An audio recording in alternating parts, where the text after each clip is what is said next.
Bien, el día de hoy vamos a terminar el tema número 5. Ese es un tema muy importante, puesto que de esta parte especialmente van a haber muchas preguntas en el examen, ¿ya? Entonces vamos a compartir, hemos llegado hasta las principales definiciones. Entonces vamos a pasar ahora a ver ya lo que contemplan los principales grupos de metabolitos secundarios. Y esta parte también es muy importante para la práctica que ayer hemos realizado, ¿no es cierto? Dos grupos ya realizaron ayer la marcha fitoquímica, hoy día vamos a hacer un repaso también de esa marcha fitoquímica, ¿bien? Entonces voy a ir a compartir la pantalla. Bueno, no están todavía todos, cuando tengamos más gente voy a hacerles un comunicado, todavía no en ese momento. Ok, vamos entonces a marcha fitoquímica. Bien, hemos llegado, hemos siempre con una pequeña introducción. Ya hemos visto lo que es una planta medicinal, la importancia de estas plantas, cómo se utilizan, a qué llamamos principios activos, ¿no es cierto? Algunos metabolitos pueden ser principios activos, no todos los metabolitos secundarios son principios activos por si acaso. Aquí hemos dicho la mayoría de los principios activos se encuentran dentro del grupo de los metabolitos secundarios, ¿sí? Pero esto no quiere decir que todos los metabolitos secundarios sean los principios activos de las plantas medicinales. Hemos visto entonces qué es fitoquímica, hemos hablado de los componentes de la planta, la diferencia entre metabolitos primarios y metabolitos secundarios. En esta tablita aquí tenemos muy bonita tenemos muy interesante lo que viene a ser metabolismo primario. Nos referimos a los procesos bioquímicos cuando hablamos del metabolismo primario, ¿no? Que son vitales de supervivencia y son universales. Entonces, los metabolismos primarios son universales para las plantas, ¿no? Todas las plantas no pueden vivir sin este metabolismo primario. Ejemplo, tenemos la fotosíntesis, la respiración, la síntesis de proteínas, la glucólisis, ciclo de Krebs, etc. En cambio, los metabolismos secundarios se refiere a procesos químicos, ¿ya? Pero a su vez estos procesos químicos derivan de las vías metabólicas primarias, ¿no? La importancia que tienen, hemos visto que pueden ser fitorreguladores, pueden participar en el sistema inmunológico de la planta y son únicos. Hemos indicado que los metabolitos secundarios son compuestos químicos de distribución restringida. ¿Qué significa? Que no todas las plantas tienen los mismos grupos de metabolitos secundarios. Como ayer han visto en la marcha fitoquímica, ¿verdad? Algunos tenían flavonoides y taninos, otros tenían saponinas, otras solamente alcaloides, ¿no? En un grupo hemos encontrado solo antocianidinas, ¿no? Entonces, fíjense que es muy importante, son distribución restringida, no son universales. Cuando yo hago una marcha fitoquímica, no voy a encontrar todos los metabolitos, rara vez podría encontrar todos, ¿sí? Generalmente los que se encuentran mayoritarios, es decir, de mayor cantidad, son los responsables de la actividad farmacológica, ¿no?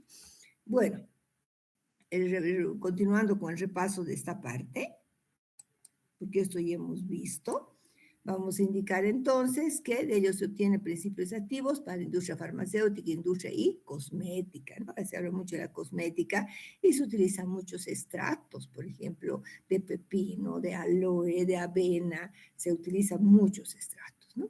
Bien, lo común en ambos, que como les decía, que de las vías metabólicas primarias nacen las vías metabólicas secundarias, como hemos visto en este gráfico, ¿no?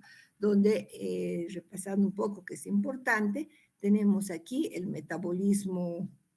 tenemos el metabolismo primario, fotosíntesis, glucólisis, ciclo de Krebs, síntesis de aminoácidos, ¿no? Entonces, todo esto corresponde a vías metabólicas primarias. Pero a partir de sus compuestos, ya sea primarios o intermediarios, por otras vías secundarias se van a formar los metabolitos secundarios.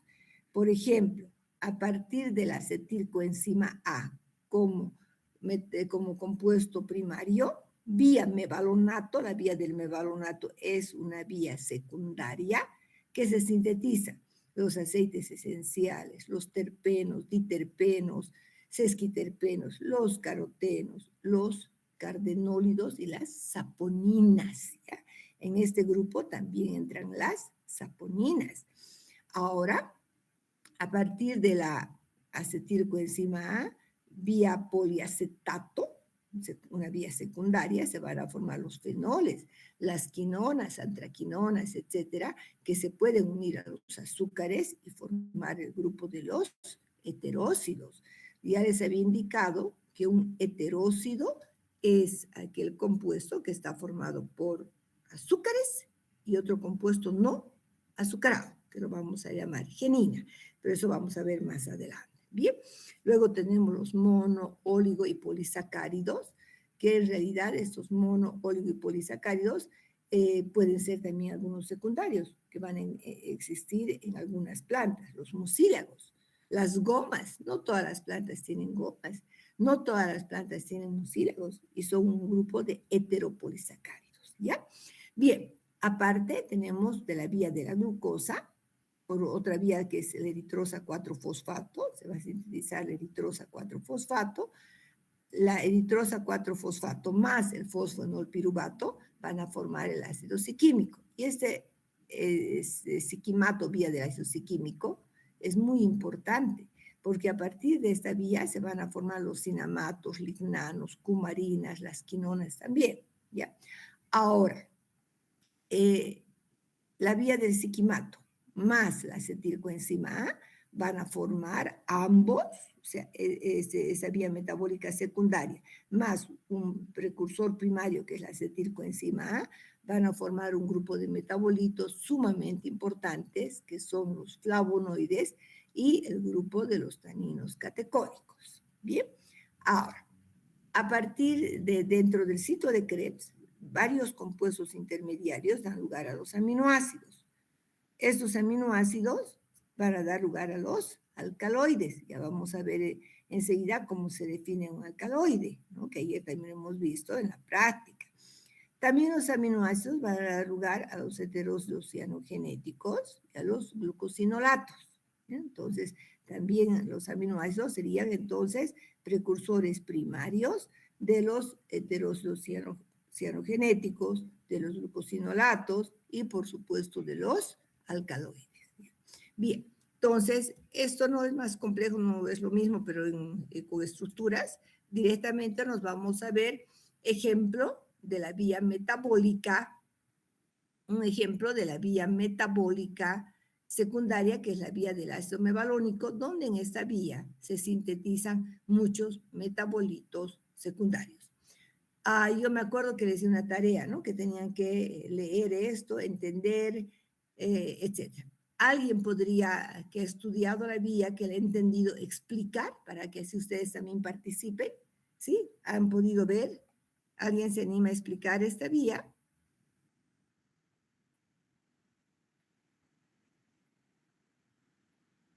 ¿Alguien se anima? A ver, vamos a ver si alguien levanta la mano.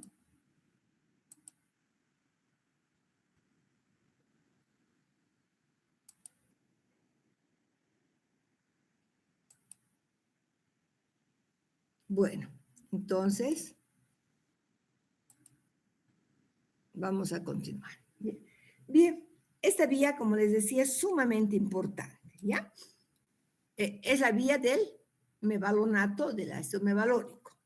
El precursor primario es la acetilcoenzima, que aquí está como ácido acético, pero en realidad es la acetilcoenzima, por eso he corregido, a través del ácido mevalónico, mevalonato, entonces van a formar el pirofosfato isopentilo, ¿ya? Por isomerización se va a formar el pirofosfato dimetilalilo. El pirofosfato dimetilalilo más el pirofosfato isopentilo van a dar lugar a un compuesto muy importante que es el pirofosfato de geranilo, ¿ya? Este pirofosfato de geranilo tiene 10 carbonos y este pirofosfato de geranilo es precursor inmediato de un grupo muy importante de aceites esenciales que son los monoterpenos. ¿Bien? Muy bien, entonces, precursor inmediato, pirofosfato de geranilo. Tenemos 10 carbonos, los monoterpenos, 10 carbonos. Más 5 carbonos, ¿sí? Más 5 carbonos, tenemos el pirofosfato de farnesilo con 15 carbonos. Este pirofosfato de farnesilo es precursor inmediato de los sesquiterpenos, que es un grupo de aceites esenciales con 15 carbonos. ¿Ok? Bien, ahora, por otra parte, este pirofosfato de farnesilo con 15 carbonos más 5 carbonos, se va a formar el pirofosfato de geranil-geranilo. El pirofosfato de geranil-geranilo es precursor inmediato de los diterpenos, otro grupo de metabolitos presentes en los aceites esenciales. Bien, ahora, si dos pirofosfatos de geranil-geranilo se unen, se dimerizan, se unen dos, van a formar los carotenos que vamos a encontrar, por ejemplo, en las zanahorias, ¿no? De donde va el precursor de la vitamina A. Por otra parte, este pirofosfato de farnesilo, ¿no? Por dimerización, es decir, dos pirofosfatos de farnesilo van a dar lugar al escualeno. Y el escualeno es un precursor inmediato de los triterpenos. ¿Ya? Dentro de estos triterpenos tenemos el lanosterol y luego diferentes esteroides. ¿Qué esteroides tenemos? Los cardiotónicos, los cardenólidos, las apogeninas, que son un grupo de metabolitos sumamente importante. ¿Ya?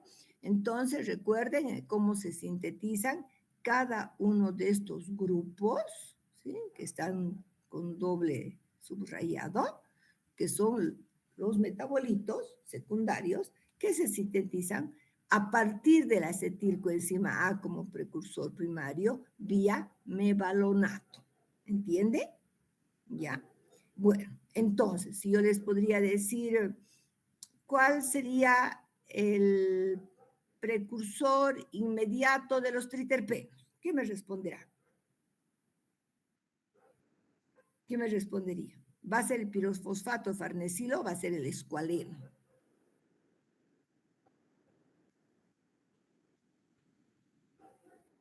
¿Cuál sería? El pirofosfato de geranil. No, el precursor inmediato de un triterpeno es el escualeno. Precursor inmediato de un triterpeno es escualeno. Ahora podría cambiar de pregunta. ¿Qué molécula se dimeriza para formar los carotenoides? ¿Qué molécula se dimeriza para formar los carotenoides? ¿Qué me dirá?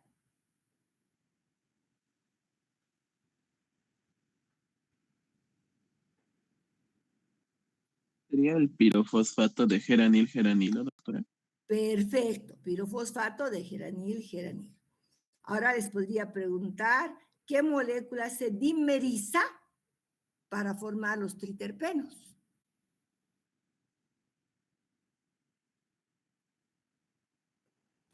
El pirofosfato de farnesilo, doctora. Perfecto, muy bien. Ese tipo de preguntas puedo hacer en el examen. Bien. Entonces, muy importante esta vía, chicos. ¿Ok? Bien, vamos entonces, continuamos ya. Vamos a entrar a describir los principales grupos de metabolitos secundarios. En esta parte yo voy a hacer solo una descripción breve de los grupos, porque más adelante cada uno de estos grupos es motivo de estudio de un tema en la materia. Bien. Vamos a comenzar con el grupo más importante conocido desde la antigüedad, que son los alcaloides. ¿Bien? Es un grupo de metabolitos muy importantes. El término alcaloide viene de la palabra álcali, ¿no? Que corresponde a un compuesto con propiedades básicas o alcalinas. Fíjense que se conocen aproximadamente 8,000 moléculas diferentes. Es el grupo más estudiado, más abundante. Antes se decía, si tiene alcaloides, que es medicinal. No es así, ¿ya? Pero era el concepto, por ejemplo, de los médicos tradicionales. Bien, dentro de los alcaloides, ¿cuál es la definición general? La definición general es que los alcaloides son bases nitrogenadas, miren, todas tienen nitrógeno con actividad farmacológica. Nitrógeno y actividad farmacológica, ¿ok? Ahora, dentro de los alcaloides, la profesora Olga de Lup, que es una profesora peruana, ha hecho una división muy interesante. Ha dividido en 3 grupos: alcaloides verdaderos, pseudoalcaloides y aminas biológicas. Los alcaloides verdaderos son los más abundantes, ¿ya? Entonces, ¿qué características tienen los alcaloides verdaderos? 1, el nitrógeno es parte de un ciclo. Derivan de aminoácidos y tienen actividad farmacológica. En este grupo vamos a ver los ejemplos. Se encuentra la morfina, la codeína, la quinina, la vincristina, vimblastina, es donde tenemos los alcaloides más conocidos y estudiados. El segundo grupo son los pseudoalcaloides. El nitrógeno es parte de un ciclo, ¿ya? Tienen actividad farmacológica, pero no derivan de aminoácidos. Incluso hay alcaloides como la solanina y los alcaloides terpénicos derivan de la acetilcoenzima A. Y aquí se va a encontrar cafeína, teofilina, teobromina, etc. Un grupo más pequeño. Luego tenemos las aminas biológicas. El nitrógeno no es parte del ciclo, ¿sí? Derivan de aminoácidos y tienen actividad farmacológica. Este grupo es más pequeño todavía. Aquí tenemos la colchicina y vamos a ver a la efedrina. Ya les voy a mostrar ejemplos de estructuras. Bueno, ahí vemos algunas estructuras básicas de los alcaloides. Miren, lo único aquí les voy a mostrar que el nitrógeno es parte del ciclo. Todos estos casos, tropano, quinoleina, indol, imidazol, hasta aquí, hasta el imidazol, corresponde a la estructura de los alcaloides verdaderos. Las purinas corresponden a la estructura básica de la cafeína, la teobromina. Y los diterpenos, miren, tienen nitrógeno como parte del ciclo, ¿sí? Pero no derivan de aminoácidos. Estas 2 últimas moléculas son ejemplos de pseudoalcaloides, ¿sí? Y vamos a ver aquí, antes de pasar, aquí dice derivado de la fenilalanina. Mire, el nitrógeno no es parte de un ciclo, está libre. Esta molécula que se llama efedrina es un ejemplo de una amina biológica. ¿Ya? ¿Por qué? Porque el nitrógeno no está en el ciclo. Por supuesto que tiene actividad farmacológica y por supuesto que deriva de aminoácidos. ¿Sí? Vamos a ver unos pocos ejemplos, ¿ya? De los alcaloides que tienen uso terapéutico. Hay muchos más. En el tema que 16, 17 y 18 vamos a estudiar como 50 alcaloides diferentes. ¿Ya? Aquí tenemos entonces los alcaloides pirrolidínicos. Un alcaloide muy sencillito y conocido es la pilocarpina. ¿Ya? La pilocarpina, que lo consideran pirrolidínico por esta estructura, o también imidazólico. ¿Para qué se utiliza esta pilocarpina? Se utiliza para el tratamiento del glaucoma, es decir, cuando hay un aumento de presión intraocular. La acción que tiene es disminuir la presión intraocular.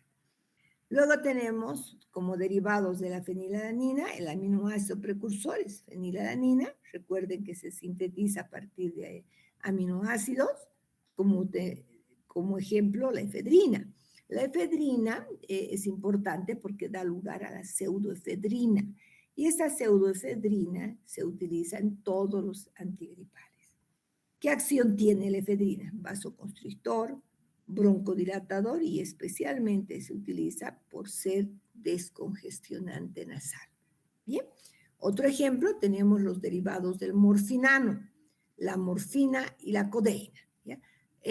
Ambas, tanto la morfina como la codeína, se obtiene a partir del opio, que es una droga no organizada, que se obtiene de la planta denominada papaver somnífero, la famosa amapola.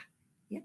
Muy bien. Entonces, ¿qué acción tiene la morfina? La acción más importante es que es un analgésico muy poderoso, es narcótico, ¿sí? Da somnolencia, hipnótico y sedante. ¿Ya? Es ligeramente tranquilizante. La codeína, miren, que la única diferencia es que este oxidrilo está metilado. Entonces, incluso la codeína se conoce con el nombre de metilmorfina, ¿sí? Metilmorfina. Bueno, esta codeína muy utilizada especialmente como antitusivo, ¿no? Sedante para la tos. También es analgésico, pero una actividad analgésica menos importante que la morfina.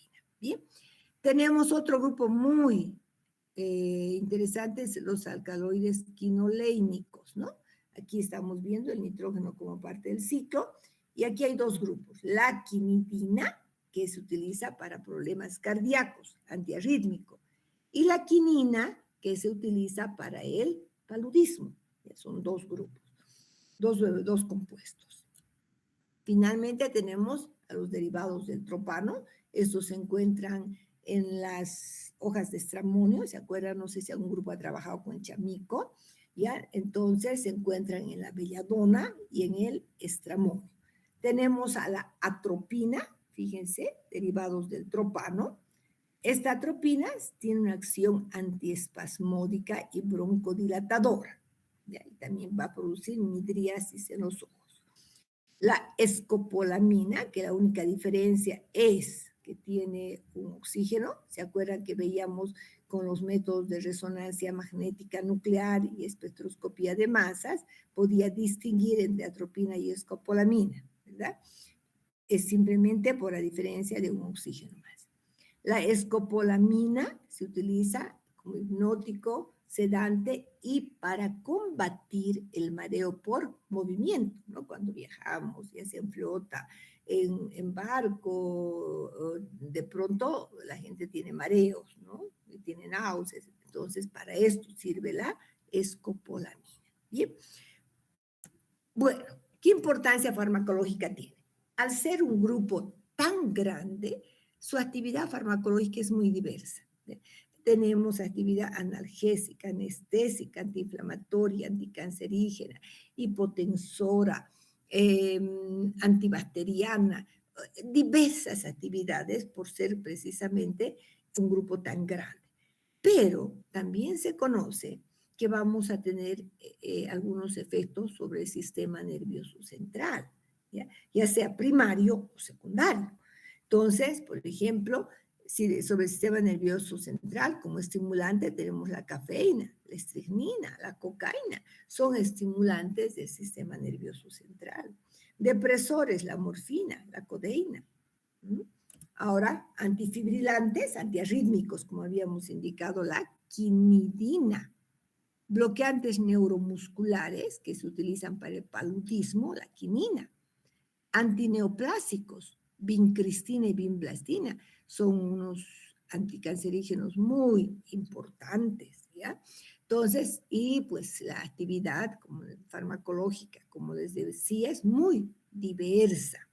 Bien, entramos a ver otro grupo, los glucósidos cardiotónicos, que son compuestos esteroidales que se obtienen por la vía del mevalonato.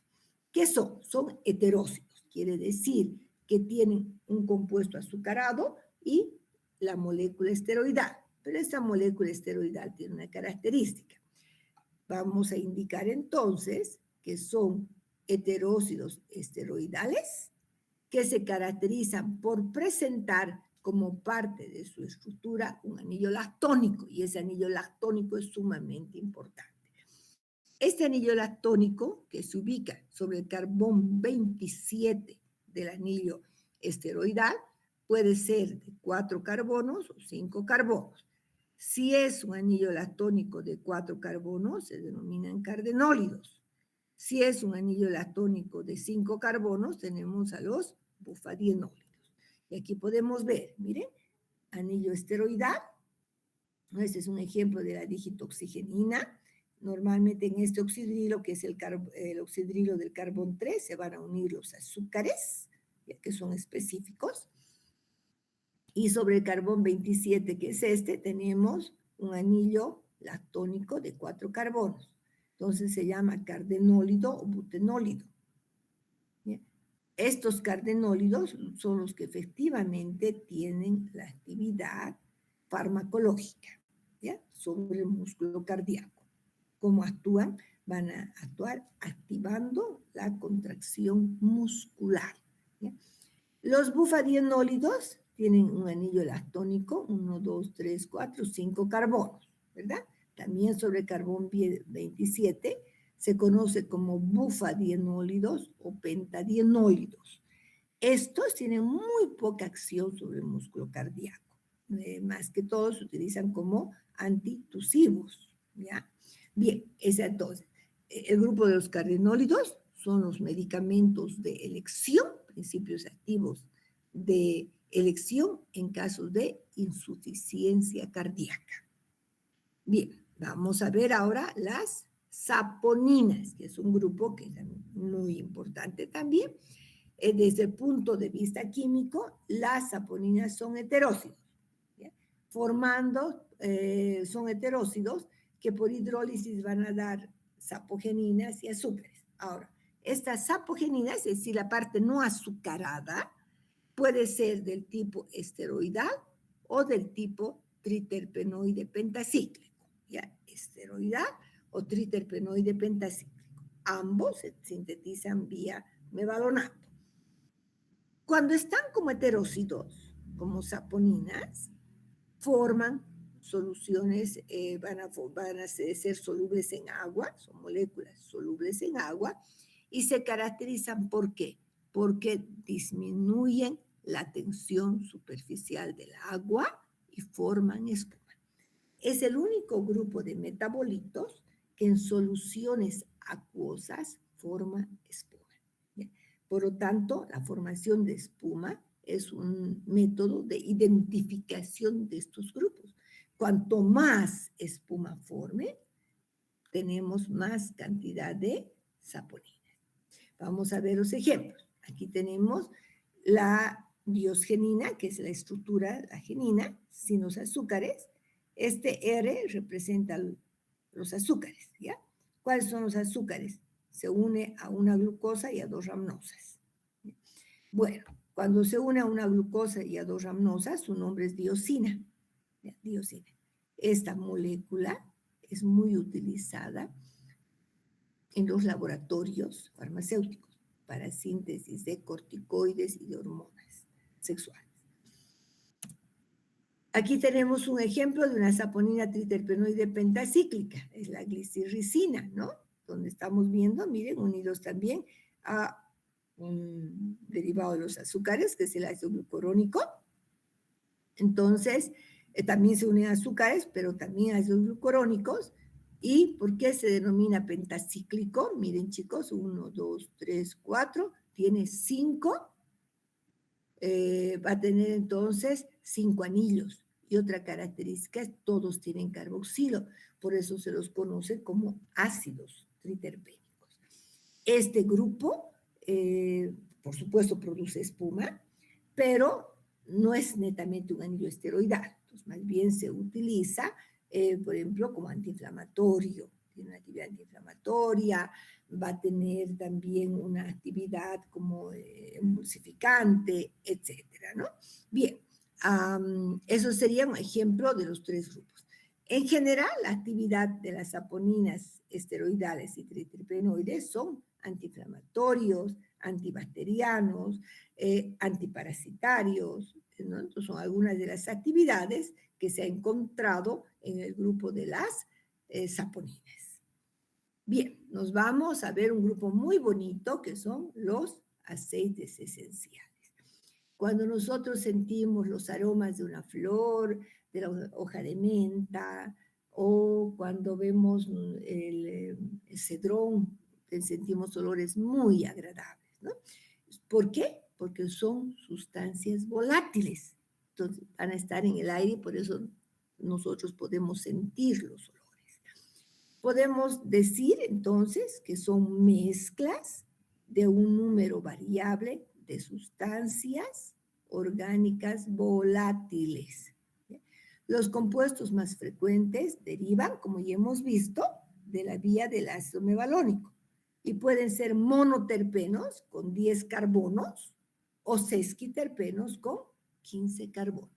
Entonces, la mayoría van a ser hidrocarburos, no la mayoría, pueden ser hidrocarburos, es decir, formados por carbono y por hidrógeno, o pueden ser hidrocarburos oxigenados, ¿sí? Formados por carbono, hidrógeno y oxígeno. Al tener oxígeno van a tener grupos funcionales, alcoholes, ésteres, cetonas, aldehídos, ¿ya? Bien, vamos a ver los ejemplos. Aquí tenemos los monoterpenos que tienen 10 carbonos, es el limoneno, el felandreno, el pineno, son monoterpenos, hidrocarburos, porque fíjense, no tiene oxígeno, ¿no? No tiene oxígeno.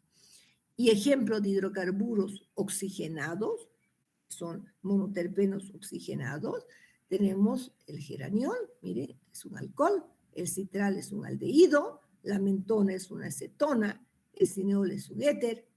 Entonces, fíjense, vamos a tener diversos grupos funcionales. El geraniol es una molécula que le vamos a encontrar en las rosas. El citral es un aldehído que lo encontramos, por ejemplo, en el cedrón, en el pasto cedrón, tiene una actividad sedante, tranquilizante menor. Limoneno, más que todo se utiliza como aromático, se encuentra en el pericarpio de los cítricos. El felandreno, el terpinol, lo vamos a encontrar en los pinos. El mentol y la mentona vamos a encontrar, por supuesto, en la menta. Ambos van a tener propiedades digestivas y también se utiliza como analgésico.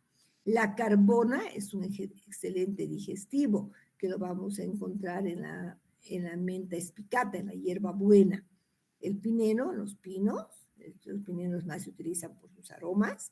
El borneol es un relajante muscular que lo encontramos en el romero. El alcanfor, en el árbol del alcanfor, es un excelente, por ejemplo, antiséptico, ¿sí? Contra las bacterias. El cineol, que encontramos en el eucalipto, es un antibacteriano y es un expectorante, ¿ya? El timol es un antiséptico, cinamaldehído también, que lo encontramos, cinamaldehído lo vamos a encontrar en la canela. El anetol en el anís digestivo. El eugenol es un analgésico también muy importante. El eugenol, que lo encontramos en el clavo de olor. Estos 4 de aquí abajo ya corresponden a los que se denominan aceites aromáticos. Estos ya se sintetizan por otra vía, ¿sí? Las 3 primeras filas derivan de la vía del mevalonato y estas van a derivar de otras vías cíclicas. Bueno, son ejemplos, entonces he mostrado ya las diversas actividades que pueden tener dependiendo del grupo de aceite esencial. Fíjense, se llaman aceites, pero no tienen nada que ver con los aceites fijos. Los aceites fijos son triacilglicéridos, es otro tipo de estructura, ¿no? Se llaman aceites porque su consistencia es aceitosa, pero son volátiles. ¿Bien? Muy bien. Vamos a otro grupo también interesante que lo hemos visto en la práctica, son los taninos. Los taninos se los conoce desde la antigüedad, puesto que ya se utilizaban para el curtido de cuero. Entonces, las drogas con taninos están ligadas a sus propiedades curtientes, ¿ya? Porque lo que hacían era precipitar las proteínas de los cueros y evitar su putrefacción. Se ha utilizado desde épocas muy antiguas el tanino de la corteza del castaño, del quebracho, de los algarrobos, etcétera, para el curtido de cueros. Ahora, ¿cuál es la definición? son compuestos polifenólicos. Son solubles en agua, forman soluciones coloidales, tienen pesos moleculares altos y la propiedad más importante y única que tiene es de precipitar proteína. Es el único grupo que precipita proteína. Entonces, estas propiedades se van a utilizar para su identificación. Vamos a ver que hay dos grupos de taninos, ¿no? Los taninos catecólicos o condensados, que es este grupo. Los taninos catecólicos o condensados se llaman condensados porque se unen entre sí unidades flavánicas, ¿ya? Cada uno es un flavonoide, se unen por un enlace carbono-carbono difícil de hidrolizar, tienen pesos moleculares elevados. Son los taninos entonces catecólicos o condensados derivados de flavonoides. Por otro grupo tenemos los taninos hidrolizables o gálicos, ¿ya? Donde vamos a tener un azúcar unidos a los ácidos fenólicos, ¿ya? Ácidos fenólicos como los ácidos gálicos, por eso se van a denominar taninos gálicos. ¿Cómo se unen? Por enlaces éster. Y este enlace éster es bien fácil de hidrolizar, por eso se dicen también taninos hidrolizables. Fíjense, pero ambos son compuestos fenólicos, tienen muchos grupos fenólicos, ¿verdad? Bien, entonces son polifenoles. Ambos tienen la propiedad de precipitar proteínas. Ejemplo de unas actividades farmacológicas. Les decía que la mayoría derivan de la propiedad de formar complejos. Pueden ser astringentes, cicatrizantes. Muchos de estos taninos son cicatrizantes. ¿Por qué? Porque lo que hacen es precipitar precisamente la proteína de la mucosa, donde hay una herida, una quemadura, debajo la cual se va a llevar a cabo de mejor manera, llevar a cabo de mejor manera la recuperación del tejido. ¿Ya? Nosotros estamos haciendo una tesis, pero muy, muy bonita con la tara, ¿no? No sé, algún grupo habrá trabajado con la tara, y la tara tiene taninos del grupo de los taninos gálicos. Y nos ha dado una excelente actividad cicatrizante en conejos, hemos probado en conejitos, con muy buenos resultados, incluso mejor que el Cicatricure. Bien, como uso interno pueden ser antidiarreicos, disminuyen el peristaltismo y tienen acción antiséptica. Son muy buenos antibacterianos también, ¿ya? También se utiliza en dermatosis para reducir la inflamación. Antídoto en casos de envenenamiento por metales pesados, vasoconstrictores venosos, por eso es que muchos de estos se utilizan para problemas de hemorroides también. Entonces, tienen una gran cantidad de actividades y, por supuesto, lo que les voy a decir es muy importante, al tener grupos fenólicos son buenos antioxidantes, eliminan esos radicales libres, esas moléculas que producimos por estrés, por preocupación, por la mala alimentación, etcétera, que dañan nuestras células. Entonces, estas moléculas atrapan esos radicales y evitan el daño en nuestro organismo. Bueno, otro grupo bonito son los flavonoides, ¿no? Los flavonoides son pigmentos vegetales de naturaleza fenólica. Son responsables de la coloración de numerosas flores y frutos, ¿no? Entonces, vamos a encontrar en el pericarpio de las bananas, de los cítricos, de algunos pimentones y un grupo especial de flavonoides que se denomina antocianidinas, que hemos encontrado ayer en la flor de Jamaica, ¿no es cierto? Son los que dan un color rojo, azul, morado, violeta, etcétera. Es un grupo especial de flavonoide. Todos tienen un esqueleto carbonado, carbono 6, un anillo con 6 carbonos, carbono 3 y carbono 6. ¿Bien? Ejemplos. Aquí tenemos el flavonol. Miren, el flavonol, la flavona, la isoflavona, esta isoflavona muy conocida porque se sabe que pues, se utiliza para las señoras que están en la menopausia, ¿no? Muy interesante, evita esos efectos secundarios de la menopausia. El flavantresol es una estructura básica también de los taninos catecólicos. La flavanona, que va a estar presente en la cáscara de los cítricos, la flavanona. ¿Ya?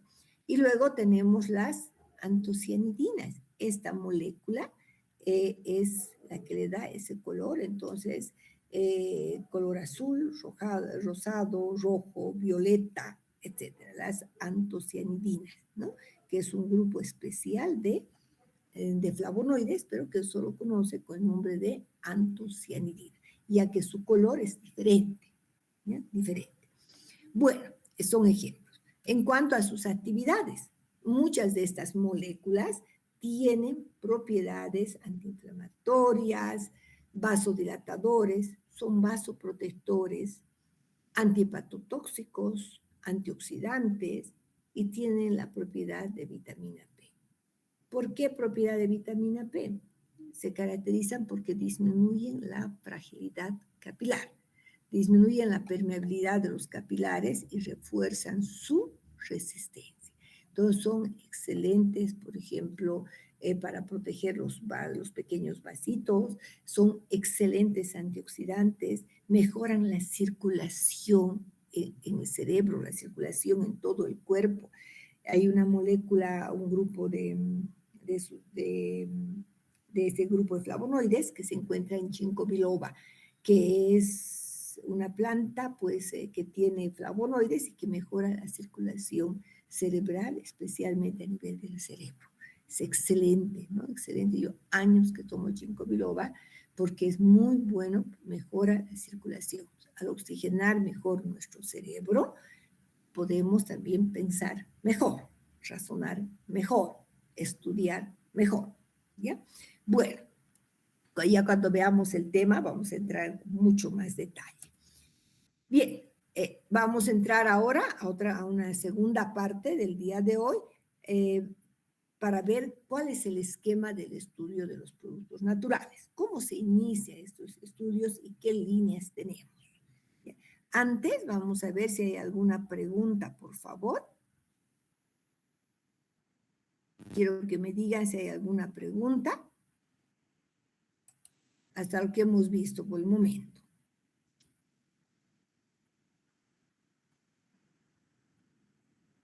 ¿No hay dudas, chicos? ¿No hay preguntas? Por mi parte, perdón, doctora, por mi parte todo claro. Ya. Muy bien, Ceci. Entonces vamos a continuar ya con la segunda parte, luego vamos a entrar a la marcha fitoquímica. Entonces, vamos a ver un segundo.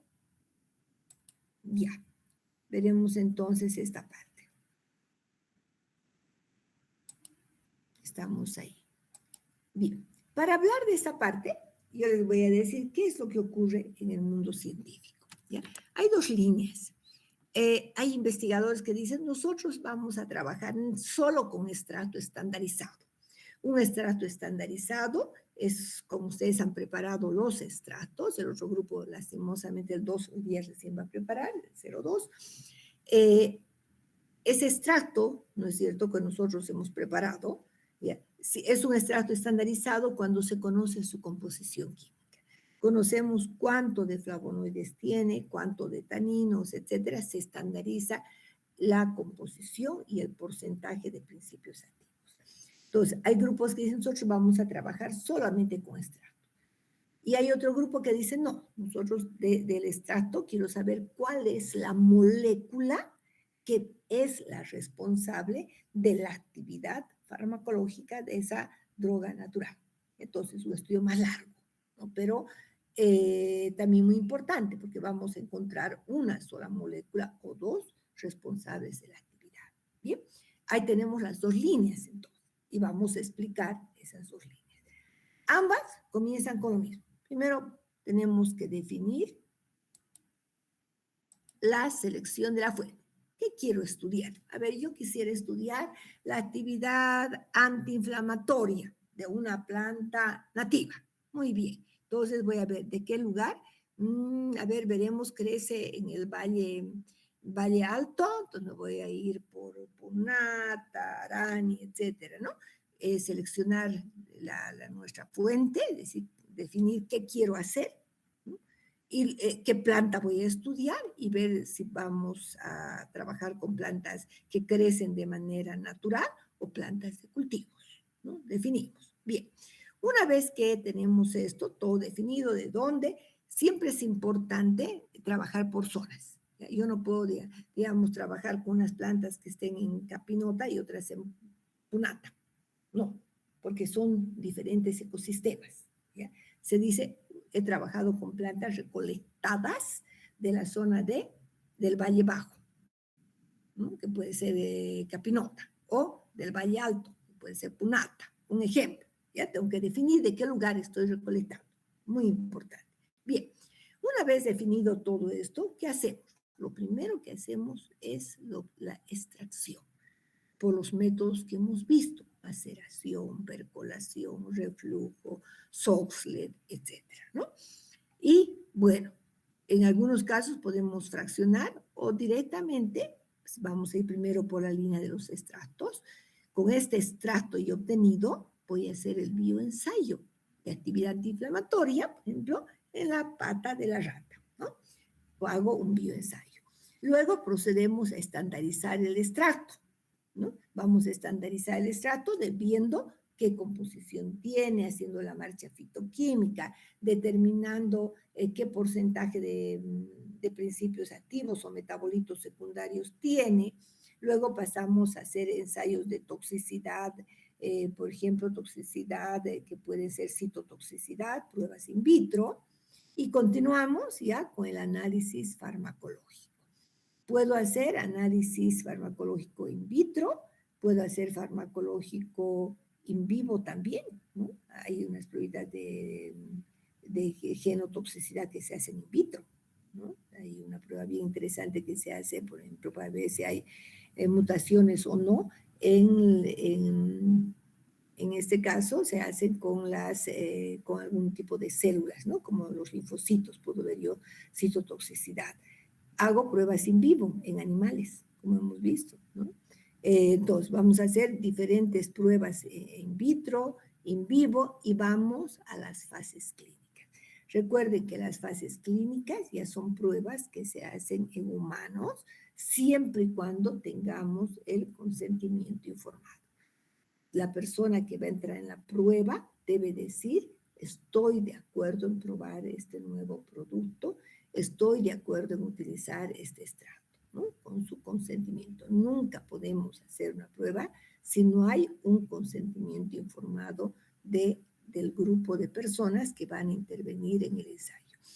Una vez que hemos definido todo esto, ya recién podemos ir a lo que se denomina la producción industrial del extracto, habiendo pasado por ensayos de toxicidad in vivo, in vitro, los análisis farmacológicos in vivo, in vitro, es decir, a nivel preliminar, ¿no es cierto? A nivel ya in vivo hemos indicado que es una etapa más exacta, ¿no? Que se llaman in vivo las pruebas preclínicas también, ¿ya? Y las fases clínicas y es en humanos. Una vez que hemos pasado por todo esto, recién podemos nosotros entrar a la producción industrial del extracto. Hay empresas que solamente venden extractos estandarizados. Mire, yo tuve la suerte hace años de ir a un curso en el Brasil y pues he visto una planta de extractos, pero era una planta grande, grande. Producían kilos y kilos de extractos de plantas, ¿no? Y eso pues comercializaban, porque eran extractos estandarizados. Y esos extractos los utilizan ya para la elaboración de medicamentos, ¿no? Esa es una línea. La otra línea, entonces, es más detallada. Entonces, primero vamos a tener el extracto, se hace el bioensayo del extracto, por supuesto, y luego fraccionamos. ¿Cómo se fracciona? Puedo fraccionar por cromatografía en columna. ¿Se acuerdan? Obteníamos fracciones. Lo puedo hacer por filtración, lo puedo hacer por diferencia de solubilidad, voy a ir fraccionando. En cada fracción voy a hacer bioensayo. ¿Para qué? Eso se llama entonces fitoquímica bioguiada.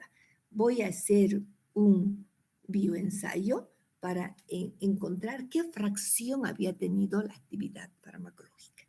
Y voy a continuar solo con esa fracción.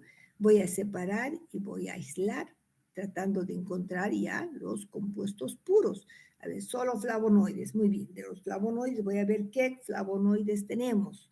Voy a hacer cromatografía en columna, puedo hacer cromatotrón, ¿no? Si yo quiero obtener más cantidad, hago una cromatografía preparativa, que la puedo hacer en columna, la puedo hacer por la cromatografía centrifugadora en capa delgada, que puede ser también preparativa o analítica, o puede hacer cromatografía flash, etc.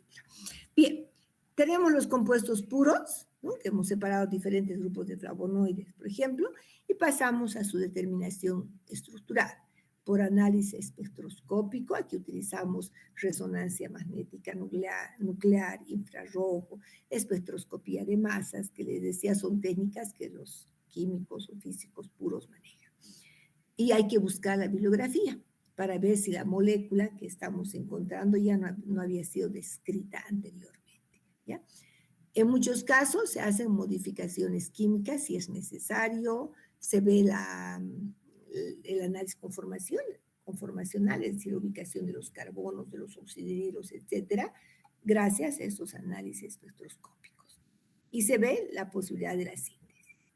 Una vez que hemos hecho todos estos análisis, encontramos la molécula más importante, que la vamos a llamar cabeza de serie, ¿sí? El flavonoide que hemos visto que tiene la capacidad potencial, ¿ya? Entonces, ¿qué podemos hacer? Se hacen estudios estructurales y la optimización. ¿Qué significa optimización? Muchas veces esta cabeza de serie puede tener algún efecto secundario muy fuerte, náuseas, mareos, dolor de cabeza, etc. Entonces se pueden hacer modificaciones químicas en la cabeza de serie para evitar esos efectos secundarios, ¿no? La ergotamina es un analgésico que se utiliza para migrañas, ha sido modificado químicamente porque así puro producía muchos efectos secundarios, ¿no? Una vez que se ha realizado todo esto, ya puede entrar en comercio, ¿no? Ya se puede ir, digamos, no se olvide, otra cosa que me olvidaba, con esa cabeza de serie se vuelven a hacer todos los análisis, in vitro, en vivo, las fases preclínicas, clínicas, etcétera, y recién vamos a que pueda entrar en comercio ese principio activo que se lo puede vender, normalmente es para la industria farmacéutica, quienes se utilizarán este principio activo, este fármaco, para la elaboración de los medicamentos. Por supuesto que esta línea es mucho más larga. Yo recuerdo una conferencia de hace años también, de la OPS, decía ellos que cuando se comience a estudiar una planta medicinal hasta que se encuentre el principio activo en el mercado, pasan mínimamente 7 años de estudio, ¿ya? Eso es verdad. Entonces, hasta que sea se haya encontrado la molécula, pues son muchos estudios que se realizan, ¿ya? En la del estrato también es un poco larga, pero no tanto que cuando buscamos una sola molécula. ¿Sí me han entendido? Bien, ya. Hasta aquí vamos a ver, no vamos a continuar todavía por si acaso, pero si hay preguntas. Bien. Vayan analizando, les voy a dar 2 minutitos de descanso, un ratito, bien, vayan analizando si hay dudas, preguntas, y vamos a entrar a ver las marchas fitoquímicas. Vamos a ver 2 marchas, la preliminar, la que hicimos en prácticas, y una que es mucho más detallada, ¿ya? Sigue siendo preliminar, pero es más limpia en cuanto a sus resultados.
Sí, doctora, por mi parte todo claro. Muy bien, entonces vamos a continuar.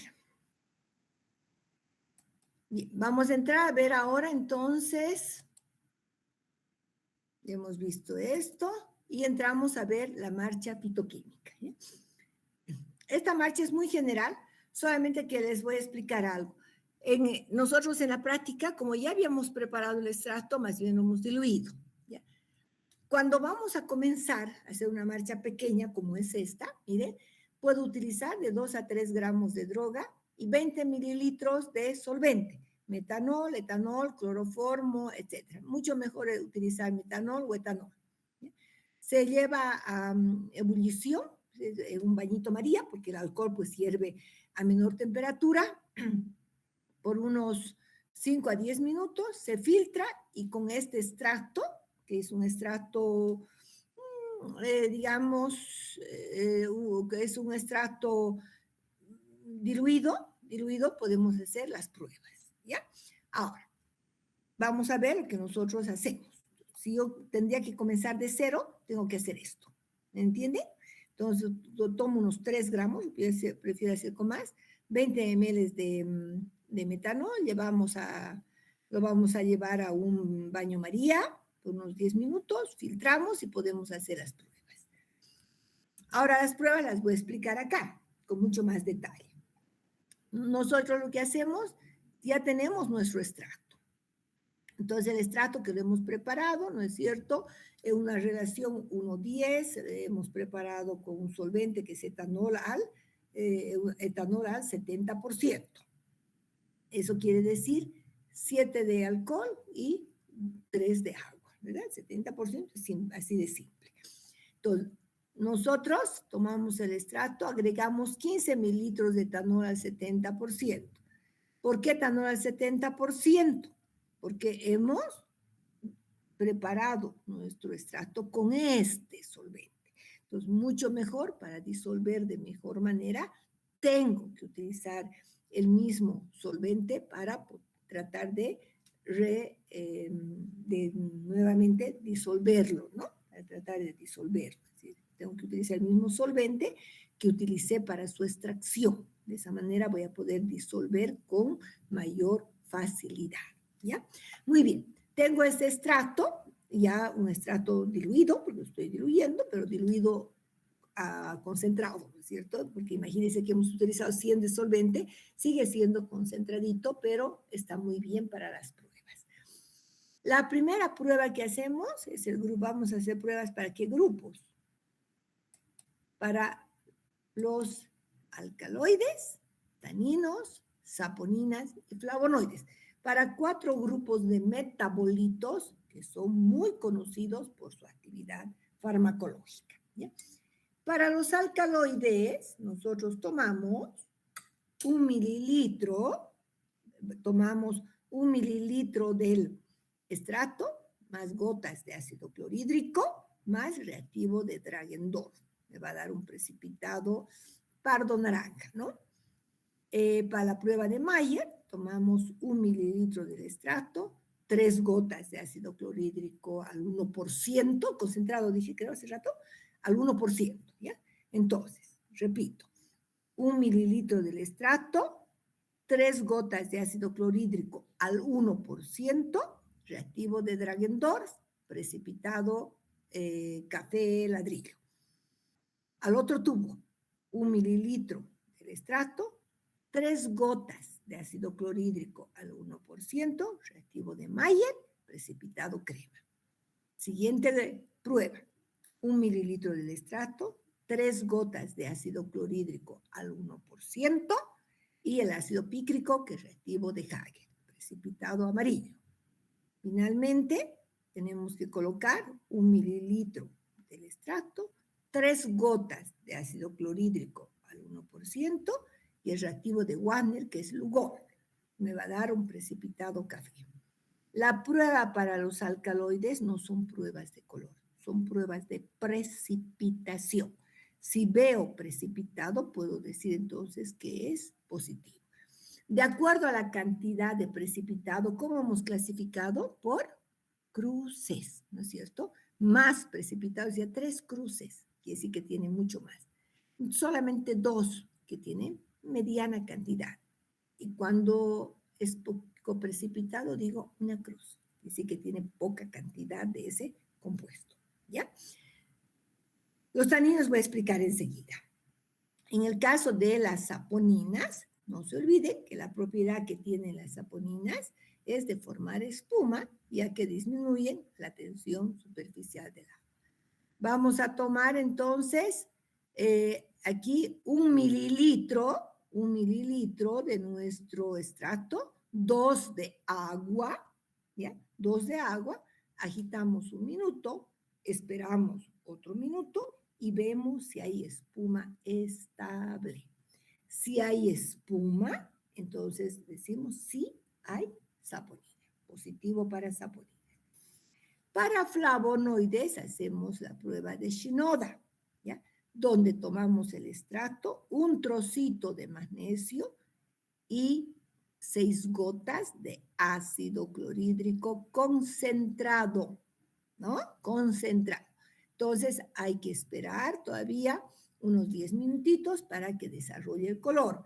Aquí se va a liberar en todo caso hidrógeno. Siempre que reacciona un metal con un ácido, se libera hidrógeno. Entonces, ahí me decían, hay espuma, doctor, ¿no? Eso es hidrógeno. Está liberando hidrógeno. Muy bien. Entonces, ¿qué colores nos va a dar? Tonos rojos. Tonos rojos. Si hay tonos rojos, quiere decir que tenemos flavonoides. Los taninos, recuerden que los taninos es el único grupo de metabolitos que precipita proteínas. La primera prueba que debo hacer es la de precipitación de proteínas. Voy a hacer 2 pruebas, precipitación de proteínas y la prueba de cloruro férrico. ¿Ya? Si bien la prueba de cloruro férrico es una prueba general para fenoles, pero si ya realicé la prueba de precipitación de proteínas, hago la prueba de cloruro férrico y viendo el color puedo ver qué tipo de taninos tengo. ¿Ya? Muy bien, entonces vamos a ver estas pruebas que las tengo acá. Vamos a utilizar, enseguida les voy a hacer una pregunta y vamos a ver si han entendido. Nosotros lo que hacemos en la prueba de precipitación gelatina-sal, la prueba de precipitación gelatina-sal, se utiliza primero el reactivo, ¿ya? Ese reactivo se prepara con 1 gramo de gelatina y 10 gramos de cloruro de sodio para 100 ml. Este reactivo se coloca en un tubo de ensayo, 1 mililitro, y se agrega gotas del extracto. ¿Ya? Y si hay precipitado, quiere decir entonces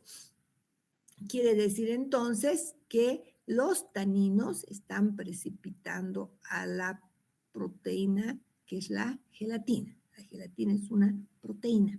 Entonces, si hay precipitado, quiere decir que tenemos taninos. ¿Ya? Solamente los taninos precipitan proteínas. ¿Ya? Muy bien. Ahora, una vez que te he hecho esta prueba, digo, tengo taninos. No me voy a la prueba del cloruro férrico, donde agregamos 1 mililitro del extracto, 3 gotas de cloruro férrico al 1%, y dependiendo de los colores, puedo ver si tengo taninos catecólicos o tenemos taninos gálicos. Si hay un color, por ejemplo, si me da un color de verde a negro, tengo taninos catecólicos o condensados.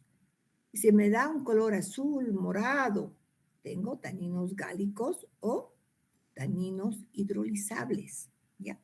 Ahora, aparte de esta prueba, si no puedo realizar la prueba de la gelatina, ¿qué prueba puedo realizar? ¿Qué prueba podría realizar? A ver, ¿quién me va a decir? La voy a poner aquí. Prueba de, ¿qué hemos hecho ayer? Prueba Albumina, doctora. La albúmina. Muy bien, de albúmina.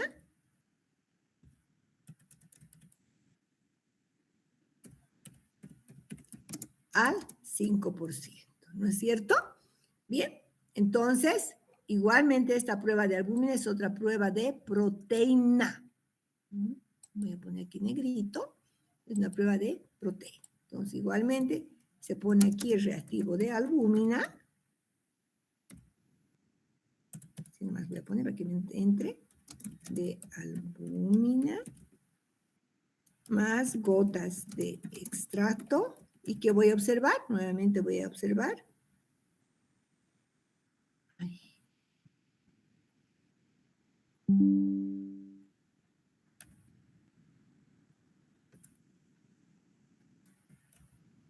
Precipitado. Entonces voy a reducir el tamaño para que entre mejor. 20. Ya. Entonces, cualquiera de las dos pruebas se hace, ¿no? Porque ambas son pruebas de proteínas. Entonces, sí o sí, tengo que hacer alguna prueba.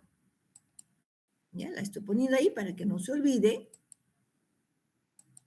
¿Ya? Entonces, yo puedo realizar la prueba de la gelatina sal o la prueba de albúmina al 5%, ¿no? Que en realidad se prepara en solución fisiológica, pero lo que nosotros tenemos que ver es que precipite la proteína. Entonces, si hay precipitado, quiere decir que tengo taninos, ¿ya? Bien, una vez que he verificado que tengo taninos, hago la prueba de cloruro férrico y dependiendo de los colores, voy a ver si son taninos catecólicos o son taninos gálicos. Esta es una marcha fitoquímica muy preliminar, ¿no? Porque tenemos los colores, yo les tenía que ayudar a interpretar ayer, ¿recuerdan? Porque los colores no son tan nítidos, hay que tener más experiencia, ¿no? Hay pruebas, hay marchas fitoquímicas que son más límpidas, más largas, por supuesto, que nos duraría a nosotros 3 clases, no podemos hacerlo, pero esta marcha es bonita, es sencilla y ya nos da una idea de los principales grupos de metabolitos, que son estos 4, ¿ya? Entonces, voy a hablar ahora de la otra marcha. Esta es una marcha también del manual de fitoterapia, es excelente. Se trabaja con mayor cantidad de muestra y vamos a poder obtener fracciones limpias, ¿ya? Fracciones más limpias, los colores son más nítidos, vamos a identificar más cantidad de metabolitos, entonces es muy interesante. Vamos a comenzar con la extracción. Es todo este procedimiento, pero lo vamos a ir dividiendo un poquito para que vayamos con calma, ¿ya? En este caso, se trabaja con 50 gramos de materia prima y 500 mililitros de solvente. Puede ser metanol, ¿sí? Se recomienda esta técnica con metanol. Se deja macerar 24 horas a temperatura ambiente y luego se lleva a reflujo por 4 horas. Ya saben cómo es el reflujo, ¿no?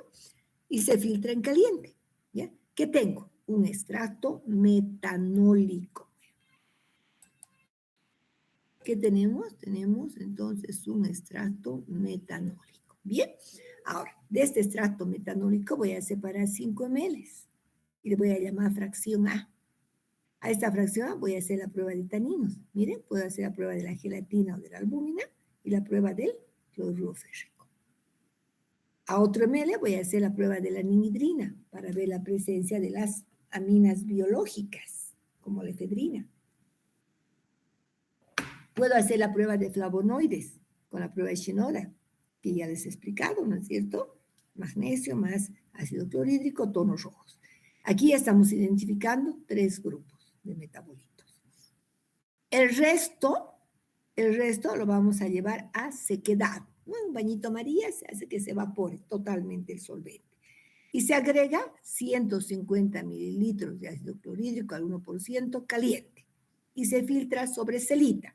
La celita es una tierra de diatomeas, de sílice, que va a permitir filtrar y absorber mejor, ¿no? Cualquier otra sustancia se absorbe muy bien. Entonces se puede colocar papel filtro, un poco de celita y se agrega y filtramos, ¿ya?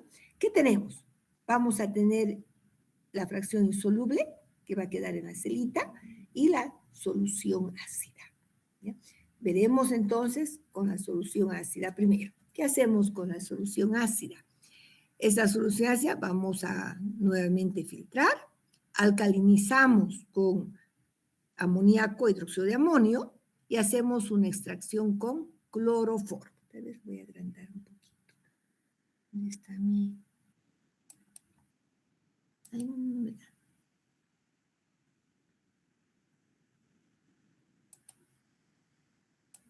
Ya, ahí, miren, así van a ver mejor, porque ustedes ven con su celular, es muy pequeño. Bien, tenemos la solución ácida, filtramos, alcalinizamos y hacemos una reacción con cloroformo. ¿Qué voy a tener? ¿No es cierto? Una fase acuosa y voy a tener una fase clorofórmica. Fase orgánica, que es la fase clorofórmica, y la fase acuosa.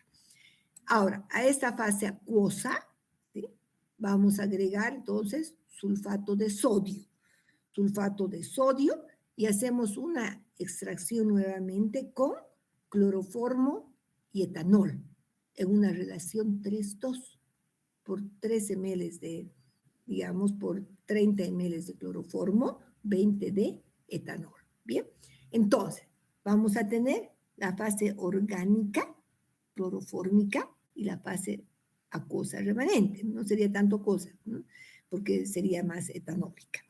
Bien, en esta fase remanente la voy a llamar fracción E. ¿Qué voy a hacer? Flavonoides con la prueba de Shinoda y leucoantocianidinas, ¿no?, que también es una estructura similar a los flavonoides. La prueba se denomina Rosenheim. Por otra parte, la fase orgánica clorofórmica, vamos a lavar con una solución saturada de sulfato de sodio. Esto es más que todo para separar y precipitar algunos compuestos. Lo vamos a llamar fracción D. En esta fracción D, nuevamente hago flavonoides con la prueba de Shinoda, hago leucoantocianidinas con Rosenheim, hago esteroides, la prueba de Lieberman-Bouchard. Aquí es una prueba en realidad para saponina, la prueba de Lieberman-Bouchard. En esta prueba se utiliza anhídrido acético y ácido sulfúrico. En esta prueba me va a dar los dos colores, rosado, si se trata de saponinas triterpenoides pentacíclicas, o un color azul verdoso si se trata de saponinas, si se va a tratar de saponinas esteroidales. Para los alcaloides voy a hacer Dragendorf y Mayer, ya les he explicado, ¿no? Pruebas de precipitación. Muy bien. Ahora, nos vamos a la fase orgánica, ¿no?, que sería la fase clorofórmica aquí. Muy bien. Agregamos agua, dice lavar con agua. Vamos a lavar con agua, vamos a secar y vamos a llevar a un volumen de 50 mililitros. Y vamos a llamar fracción C. De esta fracción C vamos a tomar 4 mililitros, llevamos nuevamente a sequedad en un baño María, en una cápsula, agregamos 1 mililitro de cloroformo y vamos a hacer la prueba de esteroides, la prueba de Lieberman.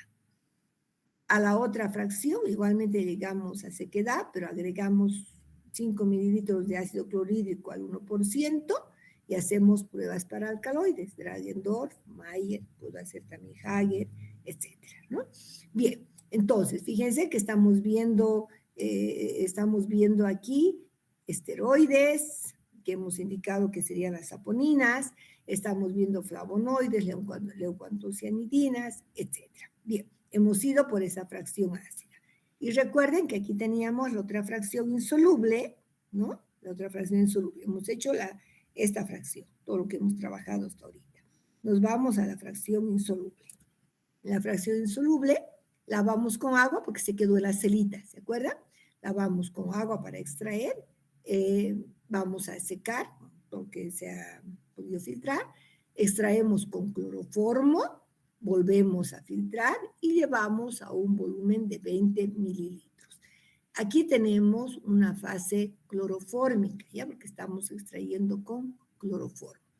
Bien, entonces vamos a llamar fracción B, hacemos la prueba para esteroides con Lieberman-Bouchard y hacemos la prueba de quinones, de antraquinones, que es la prueba de Bortrager. La prueba de Bortrager es una prueba que se realiza, se hace una fase orgánica con hidróxido de sodio y nos da un tono rosado si es que tenemos antraquinones. Esta es la prueba de Bortrager. Entonces, son estas pruebas que podemos hacer. Fíjense que con esta marcha, que sigue siendo preliminar, pero más limpia con más fracciones, etcétera, nos permite obtener colores más nítidos y seguros de reportar los metabolitos que vamos a encontrar. ¿Ya? Bien, esta marcha no la van a aprender, o sea, no es necesario, pero sí más o menos saber que puede haber otro tipo de marchas más completas que esta que les he enseñado, ¿ya? Que esta, ¿no? Esta la tienen que saber muy bien, ¿ya? Esta es la marcha que deben aprender con detalle, ¿entienden? Ya con mucho detalle. Bien.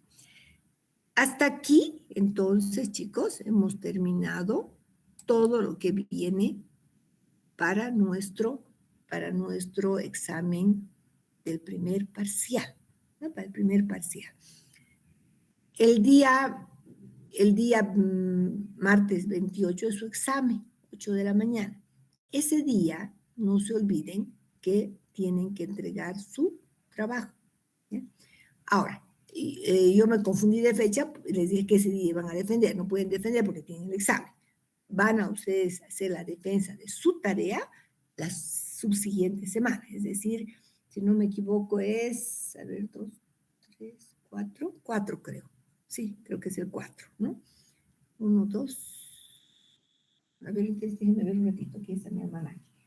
A ver, 30, mayo, ya, el 4. El martes 5 en clases presenciales, ¿no? Entonces, de paso, vamos a hacer la resolución del examen y ustedes van a presentar sus trabajos grupales. Ya el trabajo me lo van a entregar, porque era como para que se preparen para el examen. Por eso lo van a entregar el día del examen, el 28, ¿ya? La defensa la van a hacer entonces el martes 5 de mayo de manera presencial. ¿Han entendido? ¿Sí? Bien. Dudas, preguntas, porque con ustedes ya no me voy a ver hasta el examen, ¿no? Entonces, si tienen alguna duda, alguna pregunta, algo que no han entendido del cuestionario o sobre lo que hemos avanzado, pueden preguntar en este momento, por favor. Tenemos todavía un poco de tiempo, ¿no? Hemos avanzado muy bien, miren, son las 8:12 y hemos ido lentamente y hemos avanzado bien. Si tienen preguntas para su cuestionario, si tienen preguntas sobre lo que hemos avanzado, pregunten, por favor.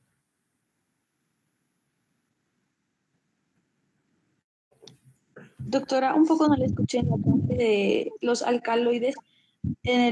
Las pruebas que debemos de hacer, ¿qué es lo que debemos de observar para que podamos identificar si tiene mayor prevalencia de metabolitos secundarios o no?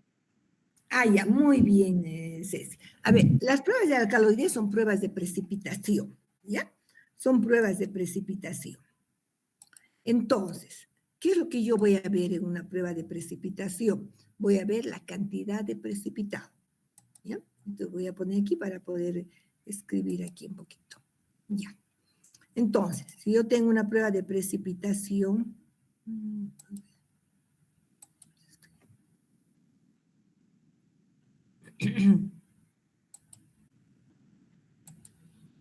ya.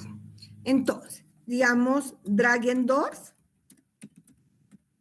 ¿ya? Si tengo una gran cantidad de precipitado, ¿ya? Por la cantidad del precipitado, yo digo, entonces, 1, 2, 3 cruces, ¿ya? Mayer, tengo una gran cantidad de precipitado, 1, 2, 3 cruces. Así que vamos calificando, ¿ya? Supongamos que en Hager me ha dado menos precipitado. Entonces yo voy a decir Hager, 2 cruces. En Wagner, de pronto me ha dado menos todavía. Wagner, no es muy sensible la prueba, digo 1 cruz. ¿Ya? Entonces, la cantidad de precipitado está en función, en este caso, de la cantidad de principio activo. Esta es una prueba para alcaloides, ¿no? Entonces voy a decir, tiene bastante alcaloide, por eso estoy poniendo 3 cruces, porque he visto mucho precipitado. En las pruebas de color igual, ¿no? Si ahí recuerdan, en los flavonoides, flavonoides, yo les decía, sí, flavonoides, una cruz, porque el color era bien tenue. De pronto el color era muy intenso, entonces yo les decía flavonoides, como en los cítricos que hemos visto, 1, 2, 3 cruces, que significa que hay mucho flavonoide. Entonces, estas son pruebas cualitativas, no cuantitativas. ¿Ya? Entonces, nosotros en función de la cantidad de precipitado, ¿sí?, y la intensidad del color, nosotros podemos ver si tenemos poco o mucho de ese compuesto. ¿Entiendes? ¿Sí? Entonces, en función de los colores o en función de la cantidad de precipitado. ¿Ya? Entonces, ¿por qué yo conozco? ¿No? Entonces, a priori es difícil saber, pero siempre uno ve, uy, qué cantidad de precipitado, ¿no? Y tengo otro que tiene poco precipitado. A este voy a poner 3, al otro voy a poner 1, porque es muy poquito comparado con este tubo que tiene una gran cantidad de precipitado. Entonces, calificamos con cruces una prueba cualitativa, porque nos permite más o menos diferenciar entre estratos con mayor o menor cantidad de ese metabolito secundario. ¿Sí? ¿Se quedó claro, Cecia? Sí, doctora. Y en el caso de las taninos y las saponinas, ¿también tenemos que ver el precipitado o el color? Bien. No. Mira, precipitado solamente es en Dragendorf. En las saponinas, pero no en la marcha segunda, cuando es prueba de la espuma, se ve la cantidad de espuma. Cuando hay mucha espuma en las saponinas, quiere decir que tengo mucha saponina. Entonces voy a poner 3 cruces. Si es poca espuma, yo les decía una cruz porque es muy poquita la espuma. En el caso de los taninos, vemos cantidad de precipitado en la prueba de la gelatina, porque no se olviden que precipita proteínas, o en la prueba de la albúmina. Si hay mucho precipitado, yo decía, no pongan 3 cruces, mira, había tenido bastante cantidad. Si apenas precipita un poquito, les digo, hay una cruz, es que hay poco tanino, por eso ha precipitado poca proteína. Entonces, en este caso, igualmente, la prueba de taninos, de precipitación de proteínas, es una prueba de precipitación. La prueba de Shinoda es una prueba de color, yo veo el color. La prueba del cloruro férrico es una prueba de color. ¿Ya? En conclusión, pruebas de alcaloides son pruebas de precipitación. Para saponinas es prueba de espuma, se ve la cantidad de espuma. Flavonoides es prueba de color, se ve la intensidad de los colores. Taninos, tenemos una prueba de precipitación y una prueba de color. Precipitación de proteínas como gelatina o albúmina y color en la prueba del cloruro férrico. Entonces, dependiendo de la prueba, ¿entienden? Sí, doctora, muchas gracias. ¿Alguna otra pregunta que tenga? Doctora, tengo una pregunta. Sí, a ver, primero, ¿quién habló? ¿Teddy? ¿O Primero mi compañero, no hay problema, doctora. ya? A ver. ¿Quién Doctorita, preguntó, chicas? quería preguntarle referente a lo que tenemos que aprender el cuestionario. ¿Cómo sería el método? Digamos, si son 5 integrantes en el grupo, cada integrante va a defender 5 preguntas o usted las va a hacer al azar. Ya, bien tu pregunta. Todos tienen que estudiar ¿cuántas preguntas se dan en el cuestionario? ¿50? Por ahí estamos, ¿no? Sí, doctora, Todas tienen que 50. estudiar todas las preguntas. Todas. O sea, los 5 integrantes tienen que estudiar todas las preguntas. ¿Ya? Entonces, porque es parte también de la materia. Al hacer el cuestionario están estudiando también la materia. ¿Ya? Por eso es que los del 310 el día lunes ya van a defender. Ustedes el martes entregan, ¿ya? Pero tienen que haber estudiado, porque no se olviden que es parte de la materia. Entonces, todos tienen que saber todo, y de los 5, yo digo quién entra. Son 5 integrantes, tomo lista, todos deben estar presentes, y digo, a ver, de este grupo, Teddy, pase adelante. Teddy pasa adelante, le hago 3 o 4 preguntas, que no pueden, tal vez sea en orden o no en orden, depende. Y si responde bien, la nota es para todo el grupo. Es nota grupal. ¿Está bien? Muy bien. Ahora, Teddy. Claro, doctora. Ok. Sí, ¿cuál es su pregunta, Teddy? Doctora, por ejemplo, yo tengo una pregunta en las pruebas que hicimos ayer en la materia de química. Por ejemplo, en Dragendorf nos salió 3 cruces y en Wagner nos salió solo 2 cruces. ¿A qué aspectos se debe eso? ¿Por qué esa Muy diferencia? buena tu pregunta. Lo que pasa, porque yo les decía, no había mucho precipitado. Las mejores pruebas, que como ustedes han visto en la segunda marcha, las mejores pruebas son Dragendorf y Mayer. Son las más sensibles. Hager, por ejemplo, Hager y Wagner, no da mucho precipitado. Siempre el precipitado es un poco menor. ¿Ya? Pero basta que yo haga Dragendorf y Mayer, ya tengo un buen resultado, un buen indicativo.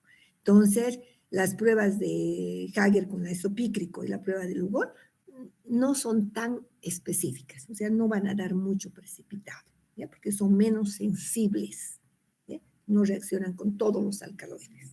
A eso me refiero. ¿Ya? Otra cosita, esas pruebas de precipitación son para alcaloides verdaderos, no para otro grupo de alcaloides, solamente para los alcaloides verdaderos. ¿Ya? ¿Quedó claro, Teddy? Sí, doctora, muchas gracias. Ya. ¿Alguna otra pregunta que tenga? Para el día del examen van a llevar calculadora, ¿ya? Van a llevar calculadora, prohibido entrar con celulares, van a dejar sus celulares en la puerta, bueno, con sus mochilas adentro, prohibido entrar con celulares por si acaso, ¿ya? Pueden llevar un lápiz, su bolígrafo, etcétera. Nada, ningún reloj smart, todos con su cabello recogido, las chicas, porque de pronto estoy viendo unos audífonos medio raritos ahí, etcétera. Entonces, todo eso vamos a cuidar, ¿ya?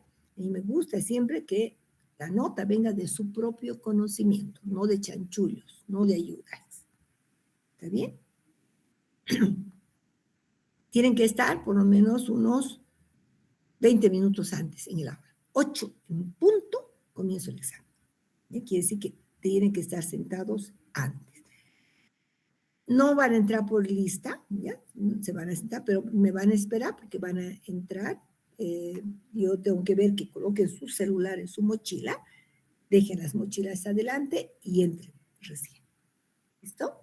Eso es. Entonces, asegúrense de estudiar, por favor. Este es el examen más fácil. El primer parcial siempre es fácil, porque es una información muy general. Entonces, aprovechen de sacar una buena nota. ¿Qué más? ¿Alguna otra pregunta que tengan? ¿Alguna otra duda, pregunta? Porque ya vamos a terminar la clase, puesto que ya hemos terminado lo necesario. Ya no voy a entrar todavía al tema 6 para no confundirlos. Vemos el examen, todo, y luego ya vamos a entrar a la segunda parte. Entonces, si no hay dudas, no hay preguntas. Doctora, Sí, sí. doctora, como está diciendo que llevemos calculadora, no podemos llevar formulario, tenemos que aprendernos todas las fórmulas que hemos avanzado, ¿no, doctora? Claro, son tan sencillitas y casi todas Sí. son iguales. Ya, Son gracias, doctora. muy sencillas, ¿ya? Está bien. ¿Otra pregunta que tengan?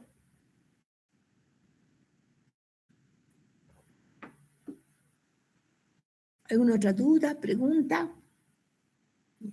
Chicos, entra también preguntas de los videos que hemos visto. Eso he dicho que es parte de la materia. Los videos no son cine, no son para distraerse, es material complementario. No solo se estudia de diapositivas. Ustedes han visto que yo hablo mucho más de lo que está escrito en las diapositivas. Y a veces pregunto más de lo que hablo que de lo que está en la diapositiva. ¿Sí? Prepárense bien entonces para el examen. Les deseo mucha suerte. Con el grupo 302 nos vamos a ver para la preparación de los extractos. ¿Sí? Bien. ¿Alguna duda, pregunta más que tengan?